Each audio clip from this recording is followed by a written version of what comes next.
Thank you for braving the cold, coming out tonight. So I want to begin by reading a poem that I wrote at the end of summer. It's called I'm a Human Baby. I was sitting on the patio of Iris Book Cafe by myself, trying to read this book of poems. And it's a book that I love, but everything else around me was calling my attention. I am judging a large group of dental assistants on the patio of the book cafe. They are scrappy in the young way, spread out and conversing loudly about teeth. I am pretending to read my book so much, I am almost actually reading it. There's a new man to my right, who I once kissed when I was unsure to whom to give my face. There's an older man closer to me, sitting alone, whose hair is a long silver blanket. I imagine a situation in which we all use the same spoon to share my bowl of chili. All the mouths in the world are giving big, loud poems to me. The poem is attentive, made up of observation, and it was all just coincidence, but every part of the scene seemed so significant. Each part felt like a whole. The accumulating noise of my surroundings was so loud that it eclipsed the written poems, the ones I went there to focus on in the first place. When asked to give a talk on community, my first thought was how could I condense such a gigantic word into something I can give to an audience? Trying to assign it one concrete definition felt problematic, because community is a different word in each individual mouth. It means something different to every person. The word itself is malleable, referring directly to multiplicity. The individual body is a fixed point at the center of a web that moves outwards, forming connections between other bodies. How the self relates to those around them. How the self is held up by them, challenged by them. And in order to assign the word any meaning, we must listen to those surroundings and the people that saturate them. So I wasn't really sure how to talk about community, but I've been thinking recently about context, considering how when one individual component of a poem, the word for instance, is changed, it becomes something entirely different. The old and new word both have meaning, affected by the context of the surrounding words. Although nothing around that word has been altered, to change the word utters a new action into the poem. It enacts a shift. If a poem were to be a machine, we could imagine words as individual parts, which are each doing their own specific work to make the poem do what it needs to do. Each piece of the machine has equal weight, and to make the poem go, all the parts must be supported. To change out a part is to change the machine itself. The self is informed by the context they exist in. I think of context as the common connections between language as a whole, and how that informs the singular word. And structurally, I think of community as the intermingling of bodies and how those inform the self. I want to read a poem now that's pretty new. I read recently that writing is mapping.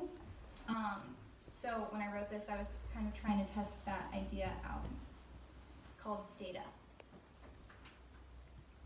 Shoelaces and crimson and rounds and maps and friction and pulling and underwear and old pennies and vanilla and crust and crushing and birdsong and pumice and fume and crisps and headlock and thread and spoon and hot breath and creaking and puce and buttons and holy and diffusion and undermine and gristle and piss and creature and creator and bumbling and alphabet and almond and fumble and note and silhouette and wax and meld and crypt and expand and greenery and upend and humidify and allow and darker and blankness and blanket and lifeline and ignite and catastrophe and apostrophe and heave and lawn and churn and titter and road and unleash and peak and muster and bloom and brittle and halt and grit and knead and nail and can and use and decode and page and beastly and grim and chalk and team and best and not and long and after tractor and gear and tackle and cart and delicacy and adhere and rust and rope and bottom and forgotten and collect and object and edge and curdle and pulp and lyric and please and rock and inhale and candy and stun and tie and scoop and steam and sneak and rarity and mend and hire and level and under and chew and waste and instinct and lie and volume and material and droplet and unknowing and jot and mimic and destructure and back and whole and increase and natural and dispose and obelisk and author and egress. It's a lot of words. Yeah, so that's called data. And it's all data with not very much context. It's just a lot of words. And I think the aspects that give context to the connections of those words is the and. It's between every single one. And the proximity of each word to all the others. The ampersand is the glue connecting everything, words which otherwise might not be involved with each other. The and, as well as proximity, order of occurrence, is what creates context. So instead of focusing on the word community, I want to focus on the and, which is what makes community and embodies multiplicity. It connects the words that are near one another.